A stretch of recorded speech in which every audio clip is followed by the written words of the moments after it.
Olá, internautas, aqui da TV 61, estamos começando mais um programa O Direito Achado na Rua, aqui pelo Expresso 61 e a TV 61.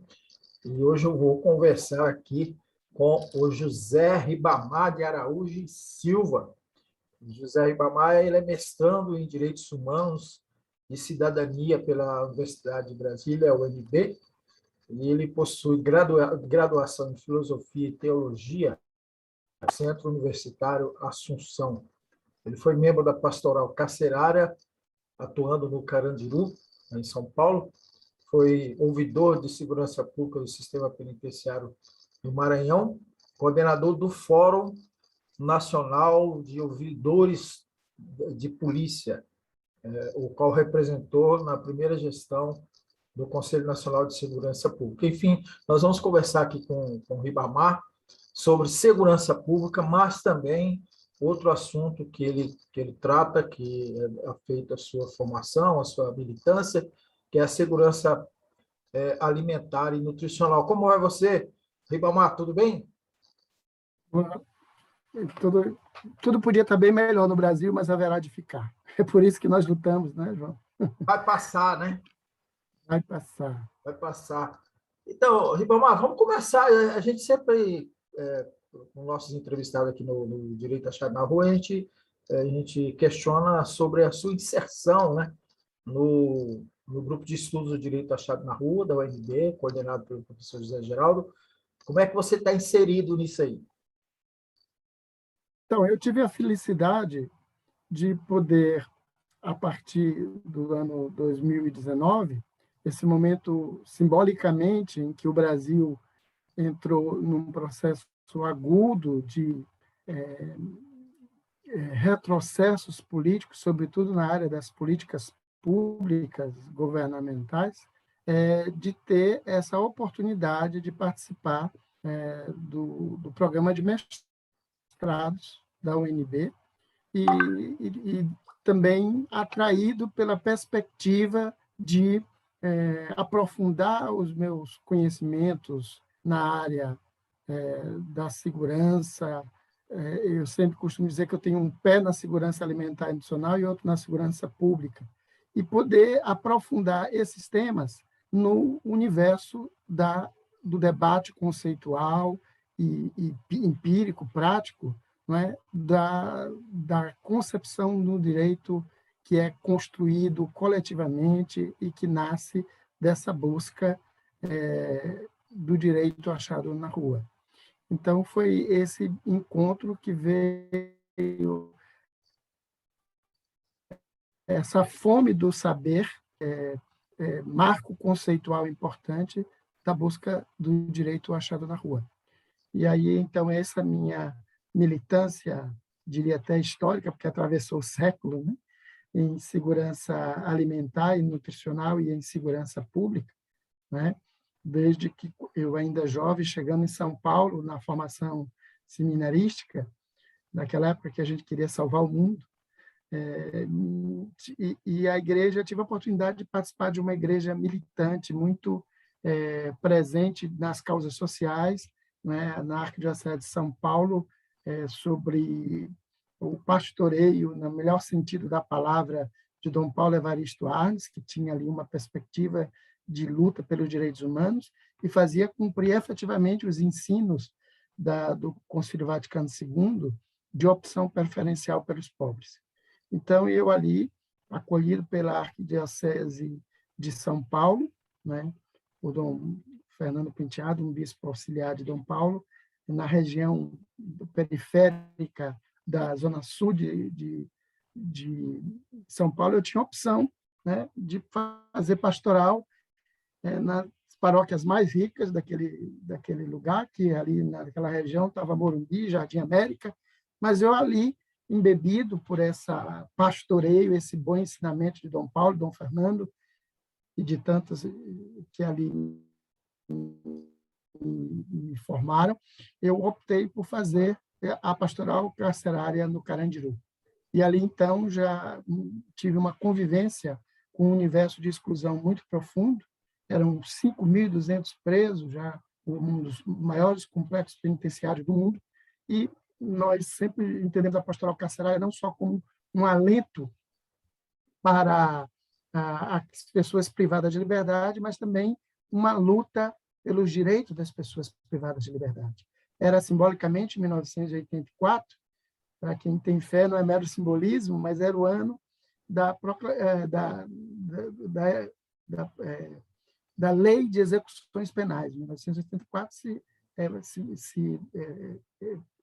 erigiu a Lei de Execuções Penais. E aí, em articulação com o Instituto de Estudos Especiais da PUC, eu pude já participar de um programa sob a saudosa coordenação do professor José J. Queiroz, de um grupo de pessoas que tentavam popularizar, no primeiro manual do direito dos presos, o direito dos presos previsto na Lei de Execuções Penais. Lembre-se que nós estávamos saindo no chamado processo de distensão da ditadura militar, não é? Dom Paulo era um forte defensor dos direitos humanos.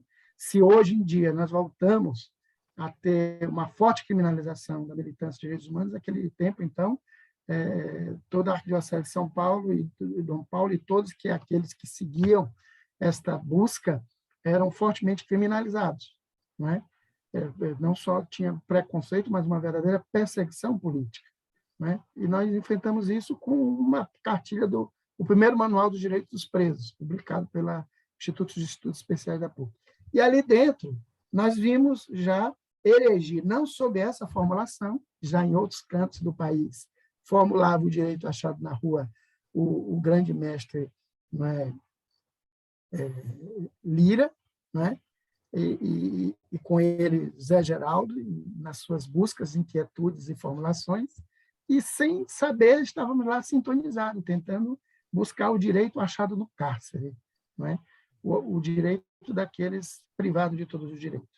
E aí é simbólico dizer que o que eu pude perceber desde então, com raríssimas e gloriosas exceções, que é o mesmo que a gente confronta hoje de norte ao sul do Brasil, ou mesmo nas experiências internacionais que eu tive de visitar espaços de privação de liberdade, nós podemos ver que se cumpre aquilo que Josué de Castro, o grande geógrafo Josué de Castro, do Mapa da Fome, já profetizava, né, nos anos 50 no Brasil. Ele dizia que haveria o dia em que nós íamos ter só duas classes sociais, o dos que não comem e dos que não dormem com medo dos que não comem. Porque verdadeiramente ali você tinha ali grandes grupos criminosos, não tínhamos aquela onda de facção que hoje nós temos, e nem o crime fortemente organizado como temos hoje nas grandes esferas de poder. Felizmente, no Palácio do Planalto, não, né? Mas em tantos outros palácios a gente encontra, eu estou aqui ironizando, porque, na verdade, nós vivemos a falência múltipla dos órgãos e uma organização criminosa que se espraia por todas o sistema político no Brasil, mas ali fortemente criminalizados estavam quem? Né? Se dizia os pretos, pobres e periféricos. Se me permite um tropeço no machismo histórico, se dizia que eram 3 P's, né? Era o preto, o pobre e a puta. Com toda a licença e o tropeço, e aqui com a minha penitência pelo machismo, mas é porque também você tinha a situação de muitas pessoas que eram presas por mera vadiagem, crime que nós tipificados que nós herdamos da escravidão. E ali também estavam as mulheres, as prostitutas, né? E uma ínfima minoria de pessoas que eram estruturadas verdadeiramente no crime. E esse quadro se reproduz e se amplia.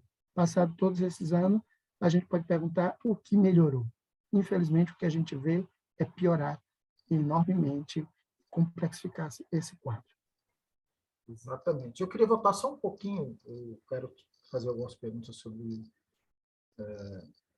esse ponto que você menciona, né, inclusive dessa população, o perfil dessa população carcerária, mas eu quero voltar lá um pouquinho quando você menciona que lá na época da ditadura a gente tinha criminalização de quem defendia os direitos humanos, e era uma criminalização mais política, né?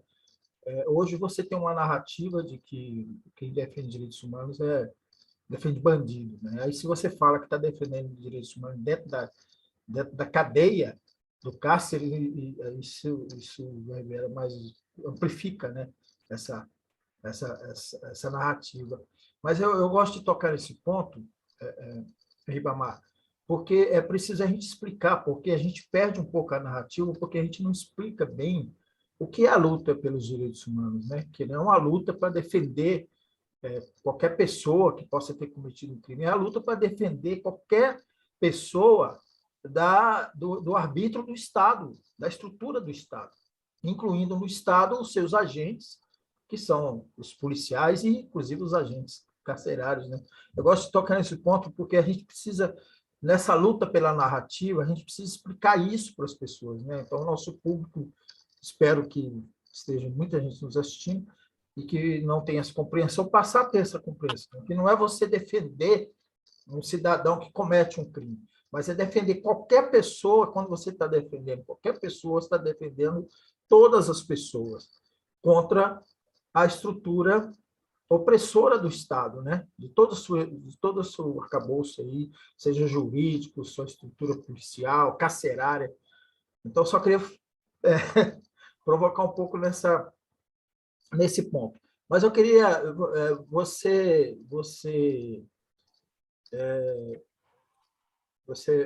lembrou que não mudou, piorou, né? Que piorou a situação carcerária no Brasil. Tem vários elementos que indicam essa mudança, né? E, sobretudo, essa sanha, né, que existe de achar que se resolve qualquer problema relacionado à segurança pública botando gente na cadeia. Né? Tanto é que alguns governadores e o próprio governo federal fala, vamos construir presídio. Né? Então, construir presídio parece que é a solução para todo o problema. Então, é o encarceramento mesmo, é a visão do que tem que encarcerar. Mas eu queria que você dissesse, né? Eu estou prolongando muito na minha premissa aqui. Por que piorou? Essa é a pergunta. Por que piorou? Primeiro, quero agradecer essa sua intervenção metodológica de a gente voltar verdadeiramente à disputa conceitual sobre a defesa dos direitos humanos. Até porque muitos acham que a defesa dos direitos humanos, no caso do sistema prisional, é de quem está de um lado da grade. E se você, por exemplo, hoje, na minha missão de perito do Mecanismo Nacional de Prevenção e Combate à Tortura, aliás, retroagindo, eu além de militante seminarista, militante da defesa dos direitos humanos, depois, como militante da Ação da Cidadania, a campanha do Betinho, fui um dos coordenadores da primeira Conferência Nacional de Segurança Alimentar e Nutricional, e fui o primeiro presidente do CONSE aqui no Maranhão, ajudando a estruturar a Política Nacional de Segurança Alimentar Adicional. E depois voltando como ouvidor do Sistema de Segurança Pública Penitenciário, eleito pelo Conselho Estadual de Direitos Humanos, indicado para 2 mandatos aqui no Maranhão, e hoje perito do Mecanismo Nacional de Prevenção e Combate à Tortura, que é um compromisso que todo o país, a exemplo de 70 países no mundo, o Brasil assumiu quando ratificou o Protocolo de Prevenção e Combate à Tortura da ONU. E eu sempre enfrento essa disputa conceitual. Né? Mas se você pega os nossos relatórios, mesmo o meu de ouvidor aqui no Maranhão, né? Você vai ver que ali está sempre a defesa dos 2 lados da grade. A defesa também dos direitos humanos de quem trabalha no sistema prisional. Isso. Por que isso que é importante, essa disputa conceitual? Porque primeiro, nós somos herdeiros de uma herança nefasta do escravagismo, que bate todo dia na nossa porta, com as suas práticas racistas, colonialistas e violentas, né? E reeditam muito dessas práticas. Né? E a ditadura militar, todo o processo de endurecimento da ditadura militar, com a sua prática de tortura, com a sua prática de sumiço de corpo, de coisificação das pessoas, contribuiu para que o agente público se transformasse, ele, que pago para defender a lei, como transgressor primeiro da lei. Então, a defesa de direitos humanos supõe defender também que eles tenham condição de trabalho, que eles tenham boa formação e que eles tenham vigilância e controle sobre eles para que efetivamente exerçam o seu papel, não é, de fazer cumprir a lei. É comum que no nosso relatório a gente também reivindique jornada digna de trabalho. É comum que no nosso relatório a gente reivindique condições de salubridade para que ele lide com as suas próprias enfermidades, para que ele não faça da prática da violência, não é, a sua realização profissional. Porque aí você começa a ter, e é o drama, que agora voltando à sua segunda pergunta, que se complexificou. Sobretudo quando você tem, como temos hoje, infelizmente, um governo federal que sinaliza nessa direção, que outorga e que promove, não é, esse tipo de propaganda, não é, do que contra é o homem armado, de que o homem bom e o homem do bem é o homem que faz justiça com as próprias mãos e que promove esse verdadeiro endurecimento, desprestigiando toda a conquista política que desde a Constituição Cidadã, não é? Inclusive a inclusão da tortura como um crime, não é, hediondo, inafiançável, não é, e que coloca o próprio Estado na condição de violador e, por isso, ser o agente de Estado passível de todo tipo de censura, não é? E de punição. Então, é importantíssimo poder esclarecer isso e poder dizer também que o nosso serviço é também para que o papel do Estado, não é, de promover o mais pleno exercício do direito, inclusive o direito de que a pessoa seja investigada devidamente, enquadrada nos crimes tipificados e que cumpra com dignidade a sanção pelo crime que cometeu. Não é? E eu falo isso de uma experiência muito dura. Né? Eu tinha tudo para pensar o contrário. Não é? Eu sou, na minha própria família, vítima de pistolagem. Tive o meu irmão mais novo, meu colega de futebol, aquele que brigava para me defender, porque eu era o magrinho frágil, ele era o forte, robusto, morto por um pistoleiro, né? Ainda jovem, com 21 anos de idade, né? Aqui no Maranhão. Então, eu estou dizendo isso não para fazer mas que eu nunca fiz disso nenhuma motivação para a militância da lei de Talião, até porque a lei de Talião não condiz, o olho por olho, dente por dente, não condiz com o padrão civilizatório que nós tanto lutamos para conquistar e consagrar no plano legal. Eu fui ouvidor do sistema penitenciário aqui no Maranhão, e se há juiz ou ministro do STF que não sabe o que é isso, eu sempre advoguei, mesmo sem ser advogado, de que eu me julgava impedido até de visitar a ala que o assassino do meu irmão estava, para que eu não sequer tivesse qualquer tipo de ingerência negativa sobre o cumprimento da pena dele.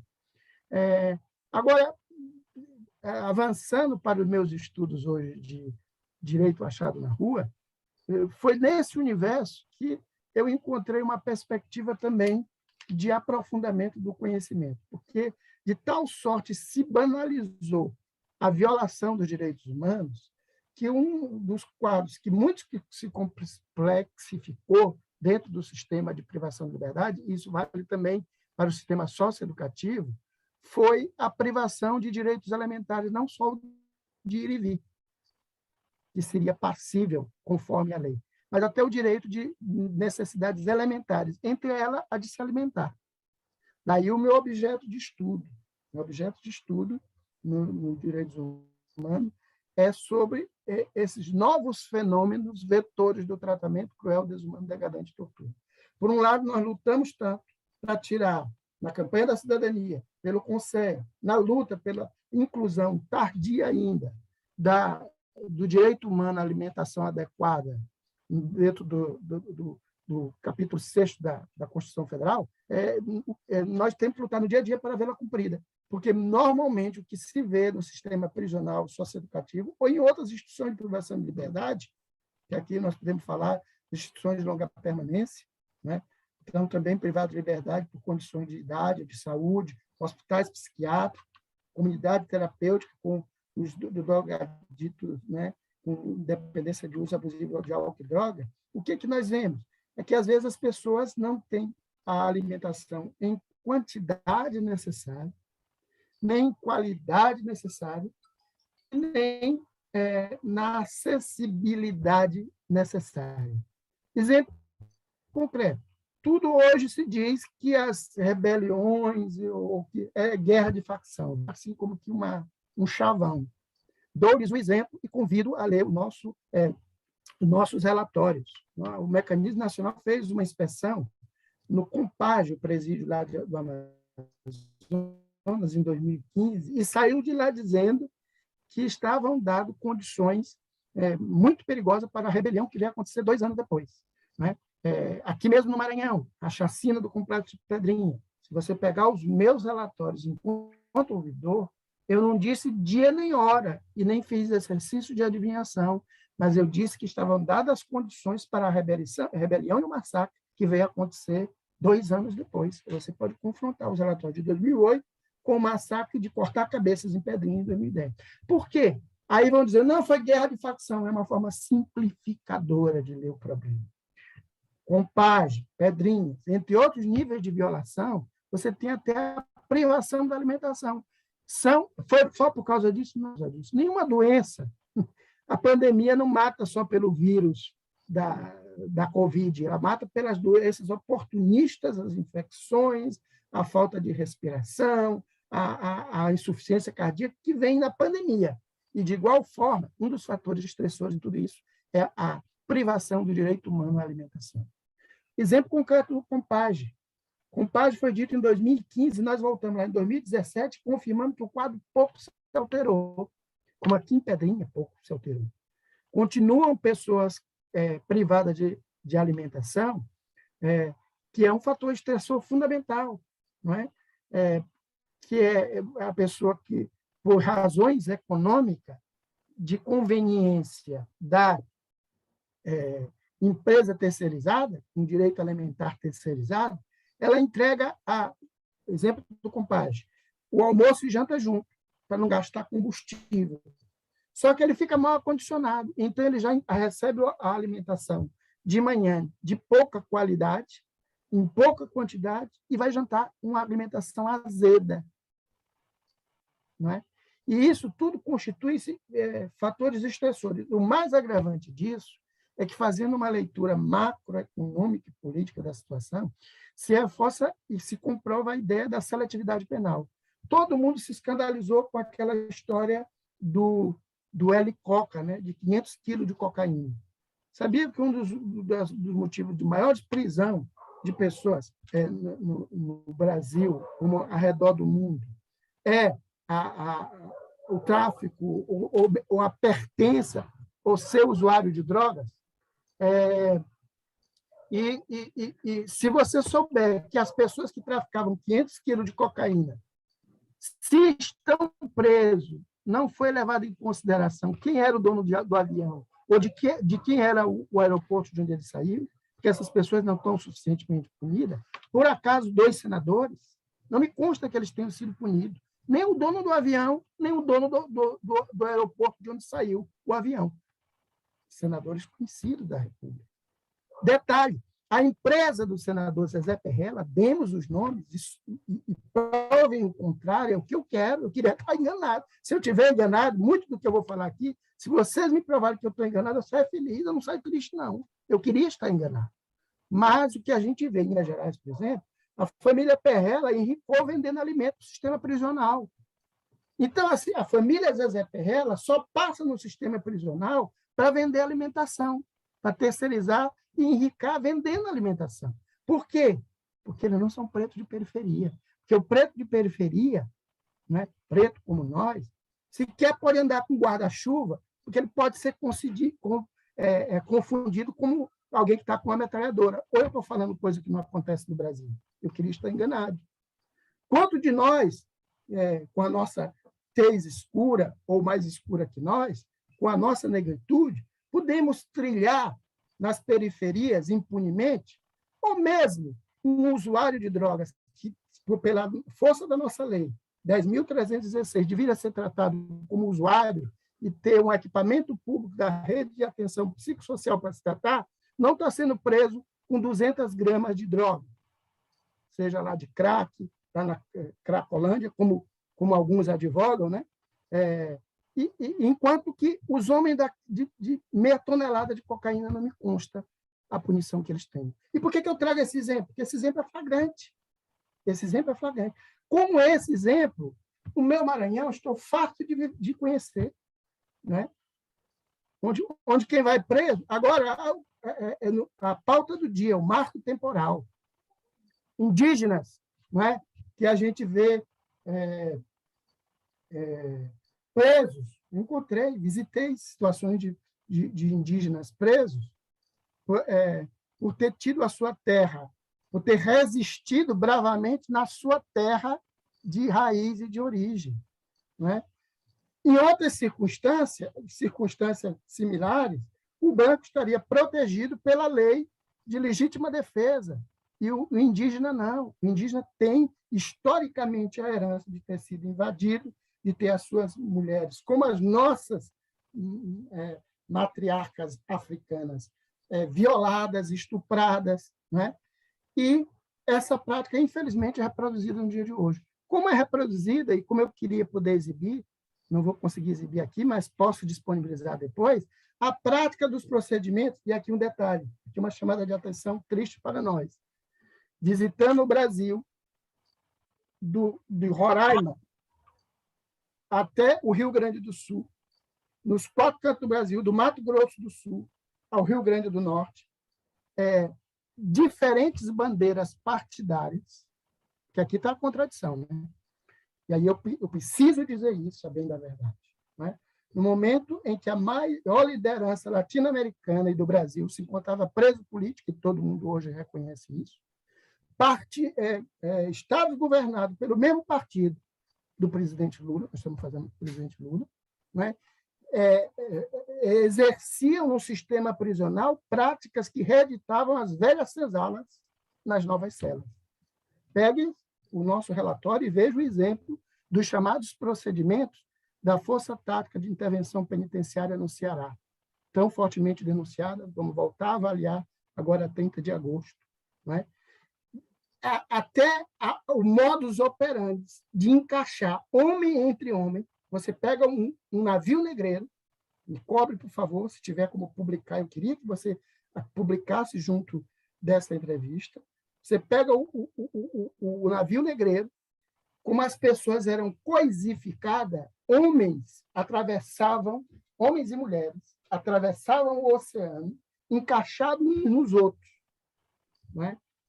Desnudos e encaixados uns nos outros, porque eles eram coisas, eles não tinham sexualidade, eles não eram considerados na sua humanidade, eles eram peças. E parece coisa do passado colonial escravagista.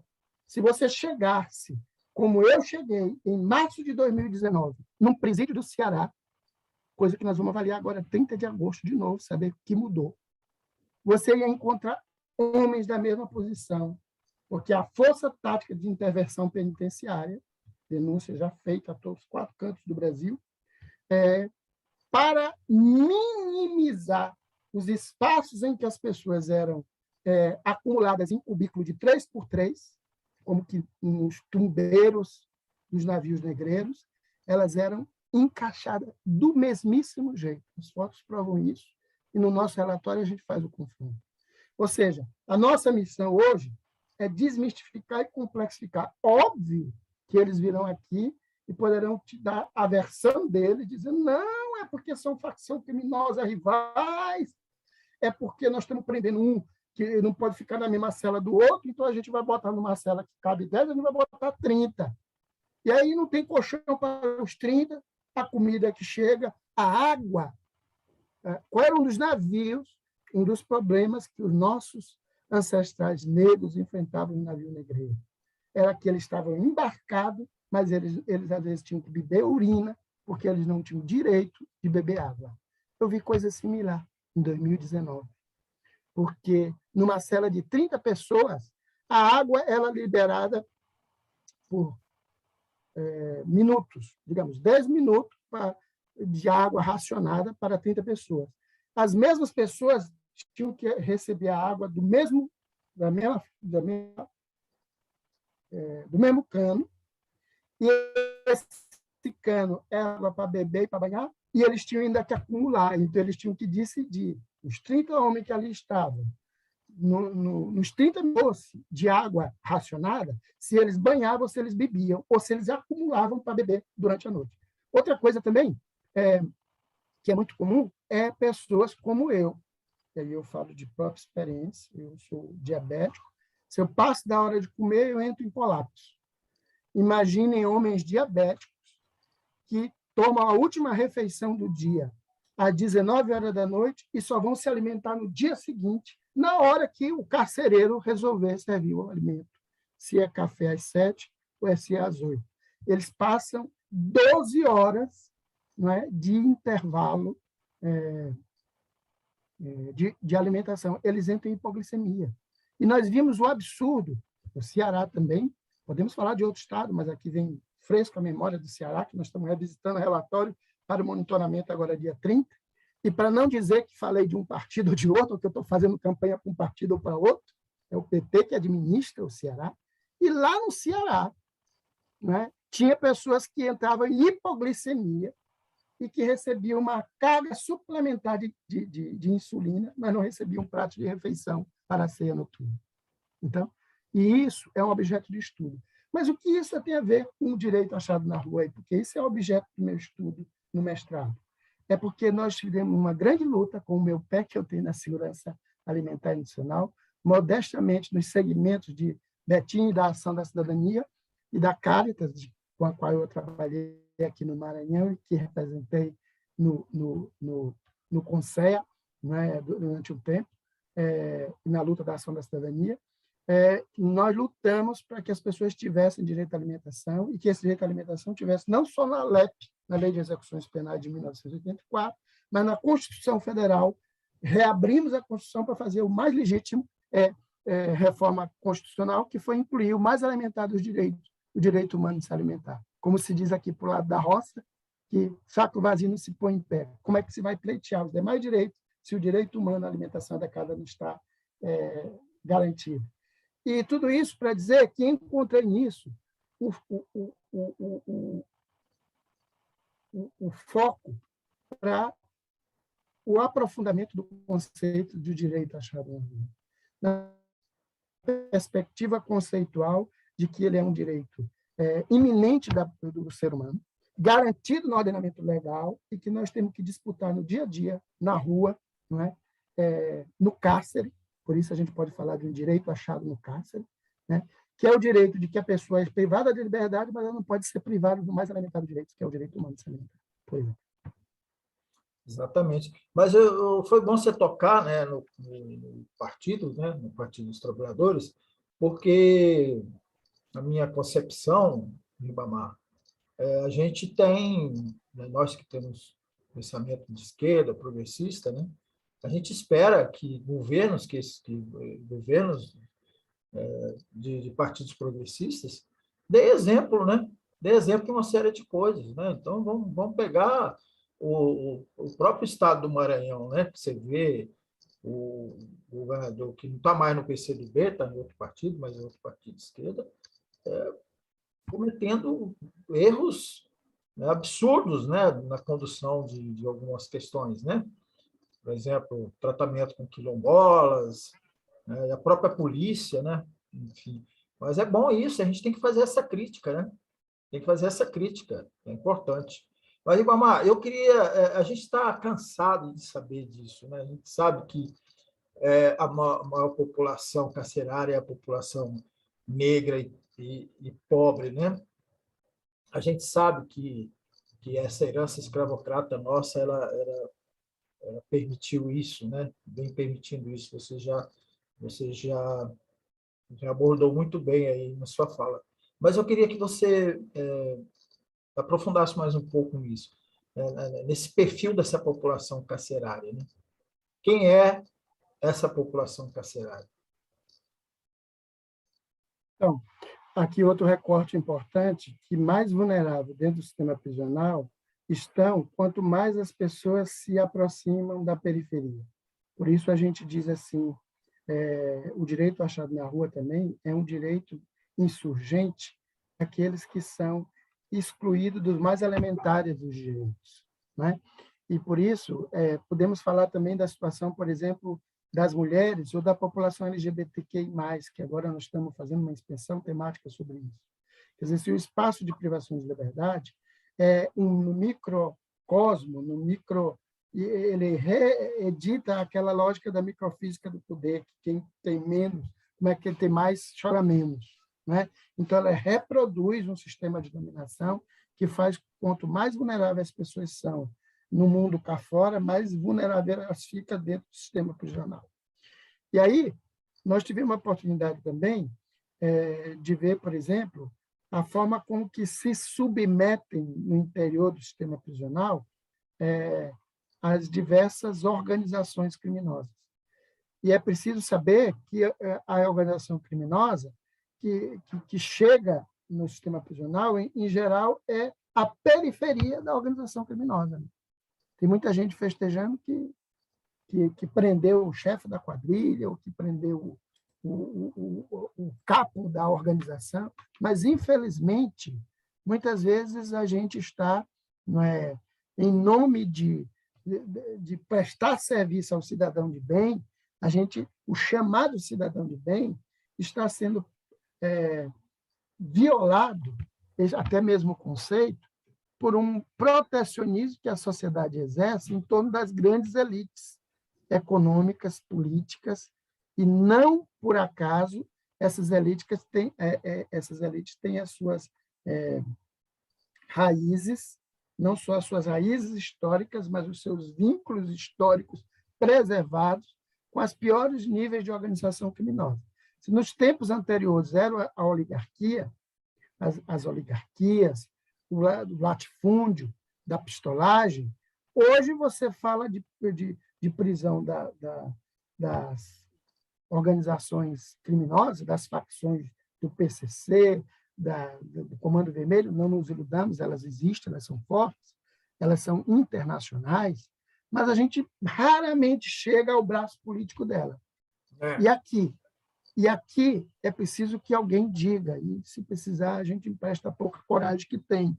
Não é? Nós, hoje, vivemos submetidos a um comando de uma dos piores das facções políticas, não é? Que é a facção fortemente dominada pelo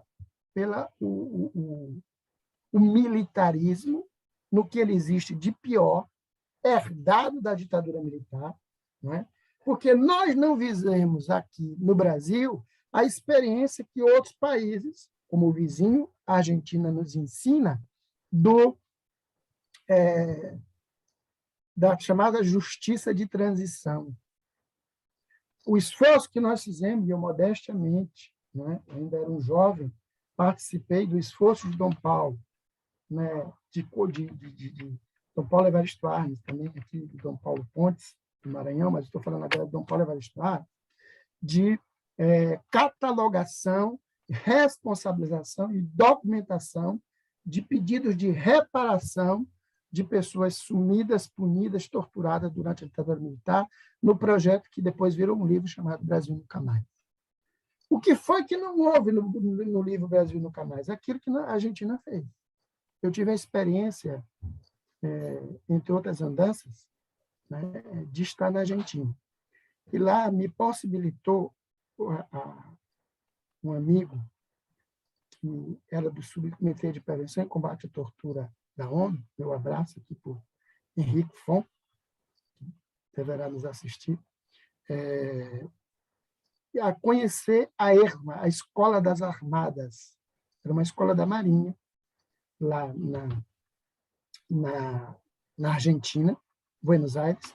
E você, então, percorre ali até os quartos, cômodos, onde as mulheres eram torturadas, tinham seus filhos sendo torturadas e depois ficavam com seus filhos ali e dali. Tinham os filhos dentro daquela erma da escola armadas. Né? Posso depois de socializar alguns flashes disso, se você quiser usar nessa nossa entrevista. Passando por uma série de memórias, essa que o Brasil destruiu, que o livro Brasil Nunca Mais, e uma exposição de Dom Paulo que corre o Brasil, oxalá que nós possamos convidá-la para estar em Brasília no lançamento do nosso próximo relatório, 14 de dezembro, para o qual todos estarão convidados, que nós elegemos Dom Paulo nos 100 anos de nascimento dele. Dom Paulo Evaristo será homenageado, como nós homenageamos em 2017, 100 anos de Nelson Mandela. Só que no ciclo não meramente turístico que nós fizemos nas escolas da Armada, o último passo é o auditório onde você é reunido. E aí, no auditório, apresentam todos os grandes cabeças da tortura.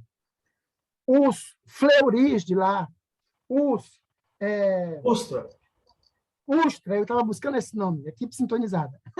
Eu estava buscando esse nome que me fugia. E todos os que propagandearam e executaram tortura na Argentina aparecem nas fotos. E no final vai dizendo: General Ustra, sentenciado a 50 anos, morreu na cadeia. Pá, baixa a foto. Delegado Fleury Paranhos, sentenciado a 50 anos, morreu na cadeia. Tchá, tchá. Aqui no Brasil, não.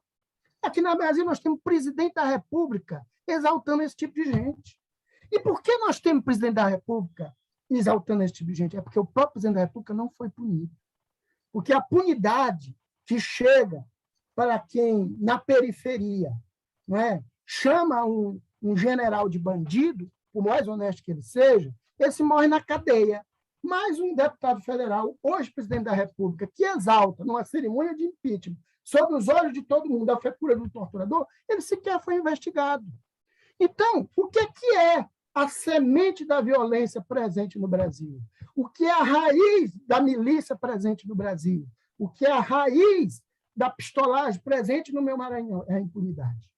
E aí as contradições. Para não dizer que não falei da Flores, aqui no meu Maranhão, eu, ouvidor, de 2008 a 2012, denunciei uma série de policiais. Tem muitos como meus amigos até hoje. Não entre os denunciados, mas denunciei uma série de policiais e denunciei uma série de agentes penitenciários. Naquela época era agente penitenciário. Qual foi a minha tristeza, João? Que eu voltei depois, 6 anos depois, como perito do Mecanismo Nacional, e entrevistando em Pedrinhas ou em outro presídio aqui, sobre o governo de Flávio Dino, democrático, de esquerda, e o que eu estou lhe dizendo está no relatório. Não traz os nomes, porque a gente manda o nome em ofício, né? Não manda o nome no relatório. Eu disse para minhas colegas peritas que comigo estavam: olha, esse cidadão aí eu não vou entrevistar, eu me julgo suspeito. Disse com essas palavras, abre aspas. O Lula estava preso, né? Então eu disse assim: se tem juiz no TRF4 que não sabe o que é suspeição, eu sei o que é suspeição. Eu não vou entrevistar esse cidadão, porque esse cidadão eu conheço. Esse cidadão eu denunciei. E eu denunciei, e hoje ele foi promovido. Porque ele antes era só um agente, agora ele passou a ser o diretor do presídio. E o que é pior, como ele não foi punido, ele pode chegar a presidente da República. Não, estou exagerando. Como ele não foi punido, ele passa a ser denunciado. Mas pode mesmo. Como ele não foi... Graças a Deus que no Brasil não acontece disso, né? Mas aí para fora acontece muito. Então, eu estou ironizando, como eu faço em sala de aula para as pessoas descontraírem, né?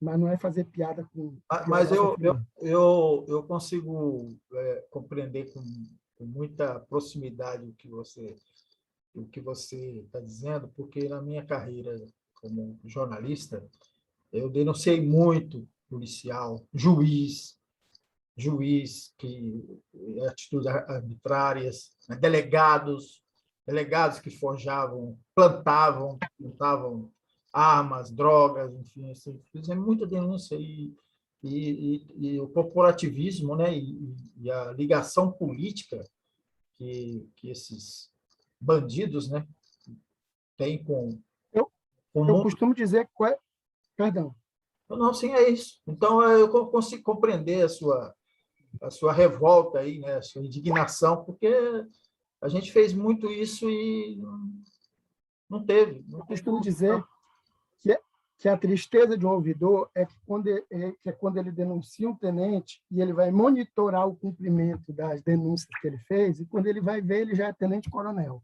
Em Exatamente. vez de ser punido, ele é Por aí. promovido. Graças a Deus que aqui no Maranhão não acontece isso, mas aí para fora acontece muito. É por aí. É por aí mesmo. Eu lembro que tinha na época ele era capitão, depois que chegou, né, o coronel, e que a gente denunciava a truculência com que ele tratava os presos, né, as pessoas, as abordagens, né. E aí nós chegamos no governador, porque não, ele é um policial exemplar, porque ele resolve. Enérgico, Hã? enérgico, ele é um homem enérgico, ele Ele é resolve. simplesmente enérgico. Então é isso, esse povo é assim. Ô, Ribamar, vamos para as suas considerações finais? Então, a importância de que este canal, dando voz à luta e à conquista e à reflexão sobre o direito achado na rua, possa privilegiar esse tema. Porque esse tema é um tema, por mais demais periférico, discriminado até mesmo nas altas rodas intelectuais, mas efetivamente nos coloca em reflexão e em debate com o segmento mais excluído das ruas. E porque é o segmento mais excluído da rua, como titular de direito que são, do mais elementar direito de ir e vir, seja ele um sofredor de rua, um jovem em dependência de uso abusivo de álcool e drogas, uma comunidade terapêutica, seja uma pessoa, um andarilho com insanidade mental, ou seja, um presidiário, não é, que caiu acidentalmente, como infelizmente qualquer um de nós pode cair, não é, nas seduções do mundo da droga, do mundo do assalto, ou até mesmo na infelicidade, não é, de um homicídio, possa estar privado de liberdade. Não é? Ou um idoso abandonado e, por isso, vulnerável dentro de uma instituição de longa permanência, ou uma criança pobre, abandonada pelos pais num abrigo, possa estar vulneráveis, né, ao tratamento cruel, desumano, degradante e tortura. E daqui nasce, não é, a erupção da concepção e da importância do aprofundamento do conceito do direito achado na rua. Porque a rua não é só um lugar social, a rua também é um lugar ontológico, né? Esse palavrão para dizer é um lugar pleno de direito, em que as pessoas, simplesmente por serem pessoas, têm o direito de ir e vir, têm o direito de pensar, têm o direito de expor ideia, têm o direito de disputar a sua ideia, têm o direito de exercer a sua sexualidade, de viver na sua normalidade, né? De viver a sua excentricidade, né? De ser diferente, o direito de ser. O direito de ser é um direito achado na rua. E se ele é um direito achado na rua, ele também é um direito achado no cárcere, ele é um direito achado nas aldeias indígenas, né? Lá onde o marco temporal é motivo de massacre para muitos. Ele também é um direito achado na floresta, né? Para aqueles que preservam a nossa vida, o nosso oxigênio na preservação da floresta, e que têm o seu direito violado. Ele é um direito achado, não é, pelas mulheres de, que ganham o seu sustento nos cantos da vida, ou dos homens que, não é, por um motivo ou por outro, não é, vivem em desalento no mundo das drogas. Então, pensar o direito achado na rua não só como um pretenso cidadão de bem, mas todo aquele que tem direito simplesmente por ser pessoa e por ter, como humano, direito humano, e por isso ter direito achado na rua. Então, é nessa perspectiva que nós agradecemos o convite, é nessa perspectiva que nós seguimos à disposição, e é nessa perspectiva que eu ainda queria, tanto quanto possível, socializar alguns flashes do que eu falei, para que, se for possível, na edição desta entrevista, você ainda possa exibir, né, flashes dos nossos relatórios de tudo aquilo que eu lhe trouxe aqui. Me cobre, por favor. Eu acho que vai enriquecer esse nosso diálogo. Muito obrigado. Força na luta e foco na vitória. Eu que agradeço você, Ribamar, foi muito bom, é um tema muito importante, né? Como você bem disse, né? É um tema que precisa ser aprofundado, precisa ser tratado. É um tema que está na periferia, né? Assim, dos grandes debates, né? E que ele tem uma importância muito grande.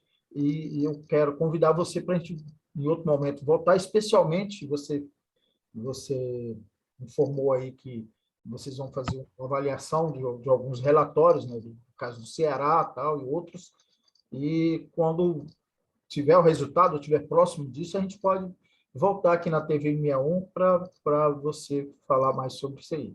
E sobre o material que você tem, manda para a gente, que a gente vai utilizar aqui no site e vai utilizar também na descrição desse vídeo. Tá? Então, fica aguardando você enviar. Boa noite aí. Obrigado. Grande abraço. Boa noite, bom final de semana. Prazer enorme. E você que está aí nos assistindo, muito obrigado pela sua audiência. Se inscreva aqui no nosso canal, né? Ative o sininho, dá o joinha aí na nossa transmissão, na nossa entrevista, para ajudar a gente a impulsionar o nosso canal. E eu agradeço vocês que estão nos assistindo mais uma vez. Obrigado, Ribamar. Um abraço.